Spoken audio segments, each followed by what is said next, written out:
Like the shopkeeper in Resident Evil 4 says, "Welcome." That takes on a very different context with me. I am Liana and this is my new series, Lady Bits. We're still a bit under construction, dusting off the new set, building intros, tweaking a few things, getting used to a 4K camera, but it's time to get this show off the ground. After weeks of feedback sessions with the Lady Bits community, I decided to make this special preview episode so all of you watching and hate watching know what this show is and what it's not. It's kind of frustrating that I need to set expectations this way, but there's a lot of hostility out there involving video game anything, and even more rage regarding anything involving women in video games, technology, comic books, or any other interest where nerds can escape school bullies. I know about that escaping school bullies thing firsthand. Some of them are 40 now, and in management. Okay, good talk. There's no denying that mistakes have been made when dealing with the topic of women in gaming. A lot of the so-called dialogue has been based on the assumption that women and fun can't be in the same place. So I thought it would be a good idea to make a show that didn't make gamers out to be misogynist neckbeards and women out to be clones of your sour-faced aunt who only plays indie games about people exactly like them.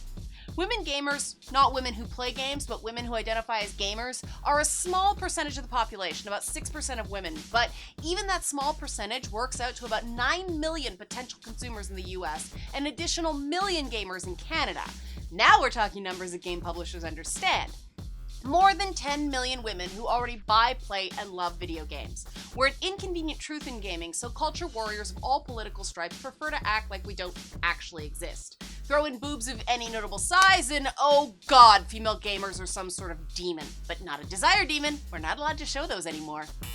I wanted to make my own show so we could move the dialogue beyond these stereotypes. I believe that a gamer is anyone who loves video games. We don't need modifiers like girl gamer, gay gamer, black gamer, Asian gamer. That last one is especially stupid since 2 of the 3 console companies are based in Japan. As long as we assume that the default gamer is a white dude with or without autism, and everyone else is just some sort of palette swap, we're never going to get past the nerd shaming that plagues gaming.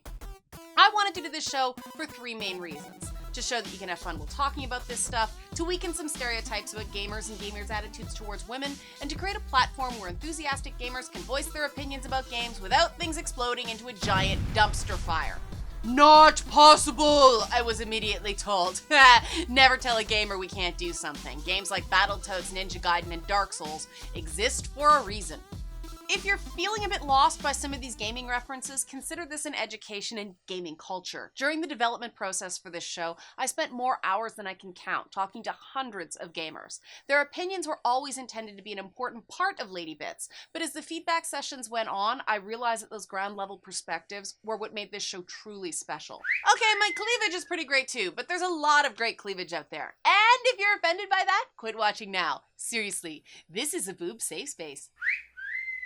It's pretty weird how often we talk about games without talking to gamers. We treat the consumer base as this dirty, shameful thing, but if you actually talk to people who love these games, a lot of amazing things happen. The participants were transgender and cisgender, gay, straight, and everything in between. There were even some funny lost in translation moments when people from South Korea, Germany, and Eastern European countries got lost in my prolific use of metaphors and idioms. The diversity of opinion was glorious, the amount of respect that went around was humbling, and what we accomplished is something that is possible for other communities within gaming. The dialogue wasn't just civil, it was engaged and a lot of fun. So, based on that feedback, here's how Lady Bits is gonna work. Every episode will focus on a specific question. While examining these questions, I'll spotlight one principle regarding women. Those are the Lady Bits. Then there are the gaming bits. One game design principle per show, either something pre-existing or something I cobbled together from many, many conversations with game developers over a decade covering video games. Part of the community process involved narrowing down 10 core principles for Lady Bits, and that's what I'm here to present to you today. These principles were suggested by the community and voted on by over 270 backers.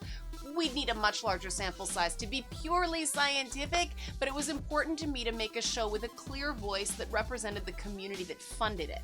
And that brings us to the first core principle of Lady Bits. Number 10, empowering additional viewpoints is generally preferable to shouting down stuff you don't like. It's so easy to tear other people down. It's much harder to come up with unique ideas. So sometimes Lady Bits will agree with stuff that's already out there, sometimes it won't, sometimes it'll even contradict itself, because the idea is to present a collection of different ideas. No single person can speak for all members of any group, and too often game developers treat single voices like some hive mind opinion. This has been especially true of women in video games, and, in my opinion, the BioWare dialogue wheel. I don't know anyone who likes the damn dialogue wheel, but apparently everyone BioWare focus group loved it. Dragon Age Origins, no dialogue wheel, amazing game. Every subsequent Dragon Age game, stupid dialogue wheel and less good. Also, the dialogue wheel looks like a boob. Ha! You'll never be able to unsee that now. So to recap, women are individuals. If you're in any room where everyone is agreeing, something is wrong. So there should be multiple points of view that don't always agree without it being a war. Which leads into the next Lady Bits core principle. Number 9, authenticity is important. Liana should be Liana. I know what you're thinking. Duh. But I've spent years listening to gamers who felt that there's been too much unsubstantiated opinion in gaming debates, so I didn't assume that my own opinions were worth a heck of a lot. Then the feedback participants pointed out that the reason they listen to me is that my opinions are driven by facts. Right. I probably should have realized that.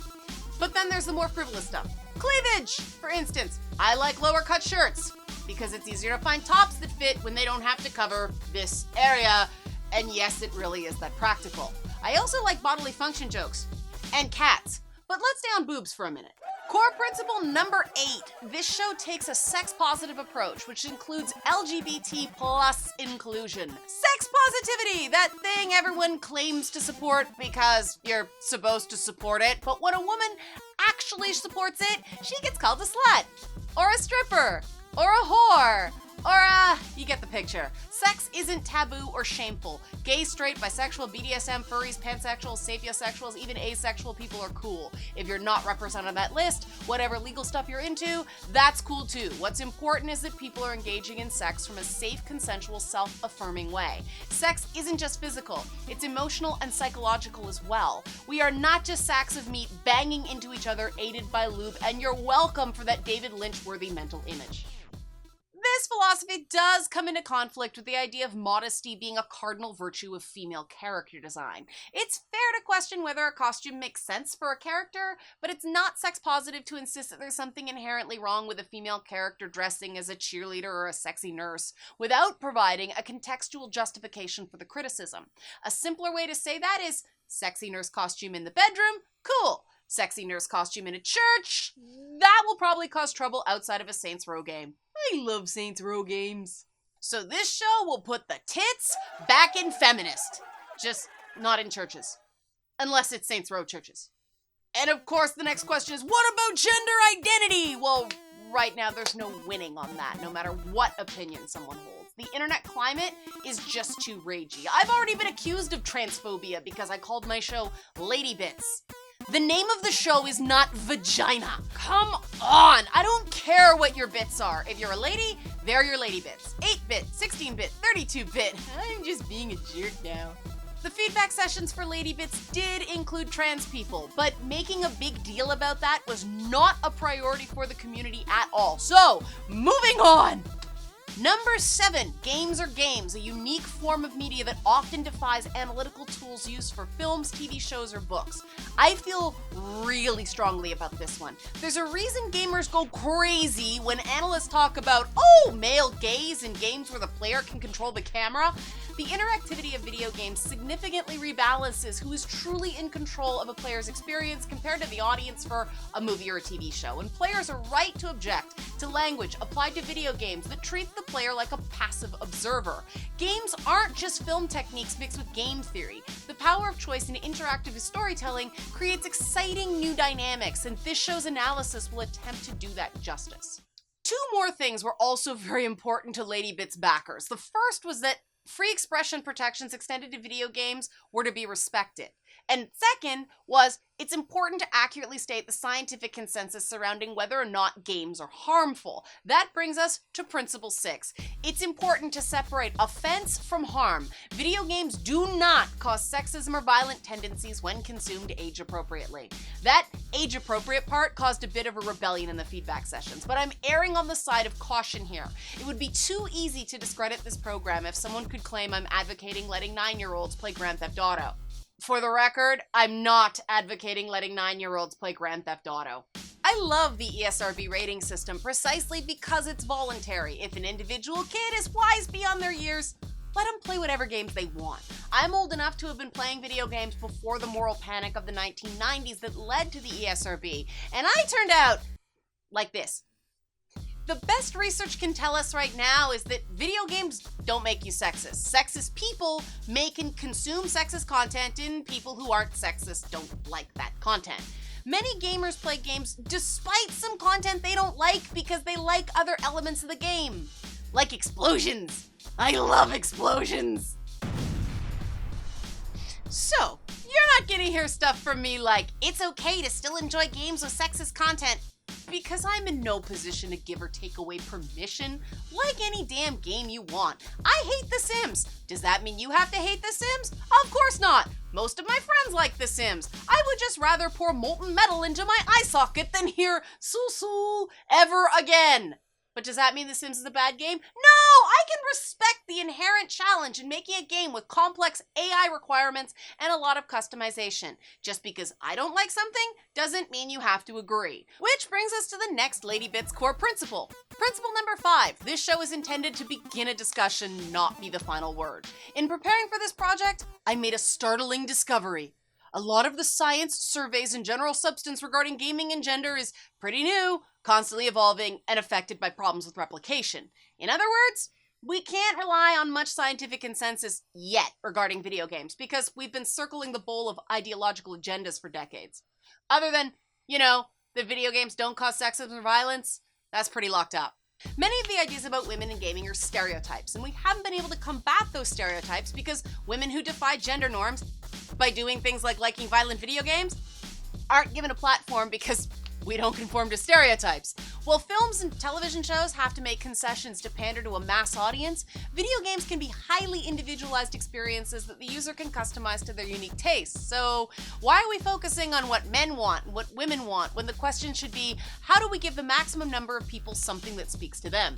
Kratos speaks to me, man. The Sims does not. If I mentioned I hate The Sims, I hate The Sims. It's been made very clear to me repeatedly that my level of interest in video games and the technology that produce them is not normal. I get it. But that gives me the unique and valuable ability to expose you to different perspectives. And that's the goal of this series. You don't have to share those perspectives, but you shouldn't feel so threatened by them that you go on the attack. There's no need to demand total agreement or freak out about stuff you see differently. That's why games allow choices, because different people like different things. If this show makes you think, that's the goal. There's never any intent to say the games you like are bad or that you should feel bad for playing them just because of some social issue. A big part of keeping things chill is the ability to assume that people are in this debate for the right reasons. And I think it's because of this, the next core Lady Bits principle was so important to the community. Principle number 4, disclosure, ethical conduct, and fairness are fundamental principles of this program. It's unfortunate that this isn't assumed, but sadly in gaming, it isn't. This was mind-boggling to me, but I can't deny the evidence. So if I don't capture a piece of game footage myself, I'll credit the source. The musicians, artists, and other contributors that provided their services will also be properly credited. These are small things, but they matter. If programs like this don't conduct themselves professionally and ethically, gamers can't trust that these sorts of shows have good intentions. I want mistakes I make to be understood as honest mistakes because I am under no illusions that I won't screw up at some point. I've already screwed up. I promised backers DVDs at the beginning of this series instead of at the end when the shows were, actually done. Yeah, that was stupid. I'm here to inform and entertain, so I was happy to see the third most important core principle to the Lady Bits community. Number 3, fun is an important part of gaming and this program. Games are an amazing hobby and art form that are, overall, a positive social force. Fun No one's ever asked for fun talking about women in video games. It's a serious, horrible, soul-destroying topic full of harassment on the internet. Give me Patreon money because I am a victim! Yeah, so not happening here. Those who've watched my past content know I like to have fun, make jokes, and not take things too seriously. Jokes! Jokes will happen, people! Like saying I hate The Sims was a joke. I don't really hate The Sims. Not really. Okay, not as much as I claimed. Okay, I do, but I don't think I'd sacrifice an eye for that hatred. I hate The Sims. But I also really like the character Voldo from Soul Calibur, mostly because he freaks people out, but also his moves are cool. In general, games have given me a lot of happiness over the years, and I want this show to reflect that happiness. Fun! Fun is fun! I like fun! It's fun! But the two most popular core principles are actually pretty serious, and they could get misconstrued, because they're a direct repudiation of some past work on women in video games. But that's okay, because there's no point in repeating stuff that's already been said. This is a different approach. So, core principle number 2, tropes are not inherently bad, although overuse or poor execution of a trope is subject to criticism. Yep, no tropes versus nothing. I got 99 problems, but a trope ain't one. Tropes are just the use of stuff for artistic effect. Allegory, irony, metaphor, these are all types of tropes. Antenoclasis, the repetition of a single word but with a different meaning each time, that's also a type of trope. Like, I could describe my sizable ass as saying, but my butt abuts. This makes no moral judgment of the tuchus. It just points out that it is large. It is absolutely impossible to completely avoid tropes in gaming, or writing, or art, but it's generally unwise to overuse any one of them. So it's totally fair to point out certain plot devices and character types that become cliches. It's much less fair to criticize Princess Peach because she was the archetype that everyone else in gaming copied, leading to a grotesque overuse of brainless damsel in distress video game plots. But evil scientists, undead wizards, corrupt leaders, and shadowy conspiracies are all similarly overused, and there's no assumption that these male cliches are inherently detrimental to male players, even though, perhaps, the idea that only athletic, aggressive men have any value in society could have detrimental effects on the self-esteem of nerds. And I love nerds, almost as much as I hate The Sims! I hate The Sims! So let's just avoid a cliche of the catfight, because this is something that's unfairly invoked whenever two women disagree. Yeah, Anita Sarkeesian and I disagree on a lot of things. Like a lot of men in gaming disagree on a lot of things. Deal with it, the sky isn't going to fall. If two women in gaming can't disagree, then this industry still hasn't come to grips with the presence of female members. Because gamers love 3 things: Mountain Dew, Doritos, and fighting on the fucking internet. So this is a message just for the games press, who will be so very tempted to try to imply some direct feud between me and Anita Sarkeesian, because I dare to disagree with her. I disagree with Anita Sarkeesian because I respect Anita Sarkeesian as someone who has strong opinions about video games. It isn't fair for women in this industry to have one woman be the beginning, middle, and end of this discussion. It's too much pressure on Sarkeesian, and it's not fair to treat women as some sort of amoeba you can just divide in half to create 2 identical entities. So yeah, this show is going to take a very different approach, but to treat a battle of ideas between women as some sort of catfight is not equal treatment, since men in gaming disagree and outright fight all the time. Guys like Ben Croshaw, Jim Sterling, and John Bain have been branded as powerful analysts because they seem to hate more than they like. The Sims. People aren't accused of catfights when they slam PewDiePie. Why do we even care about PewDiePie? Because we do. Like The Sims. Why do we care about The Sims? I hate The Sims. So, now that I've pretty much pissed off everyone, and especially Sims players, what was the most important core principle according to the LadyBits community? Numero uno! Principle prime! Examining or criticizing a moment in a game should be done within a larger context of the game. That is, a sexist moment does not mean an entire game is sexist. Based on the LadyBits feedback sessions, gamers can accept that a certain moment in a game was poorly handled, but they get upset when that moment is used to accuse the entire game, or all of gaming, of sexism. We all know mistakes happen and that there's no such thing as a perfect game. It's important to remember that games are huge endeavors and developers always run out of time, so mistakes slip through, and it's important that reviewers point these things out. But it's also important to remember that no one is perfect, even game developers, and that a game can overall be great and still have things that can be made better. I think games are great, and I want them to be even better, just because I'm tired of pretentious film festivals being the height of culture. Well, okay, not just because of that, but that's a big motivator. So there you have it, jazz hands. Those are the core principles of Lady Bits, nominated and voted on by the Lady Bits community. But there's one more part of this series that I'm starting right now. See the mostly empty shelf behind me? That's a trophy cabinet. In every episode, we're gonna add something to it so that we can show the progress of the series. So here we have the episode 0 trophy. It is a phrenology model because the goal of this episode is to make you think and avoid pseudoscience. Irony! See? Trope. So let's put it on the shelf. Magic. So that's it for this primer. Hope you enjoyed it. See you again in a few weeks for episode 1 on Lara Croft. I'm Liana Kersner. This has been Lady Bits. Thanks for watching.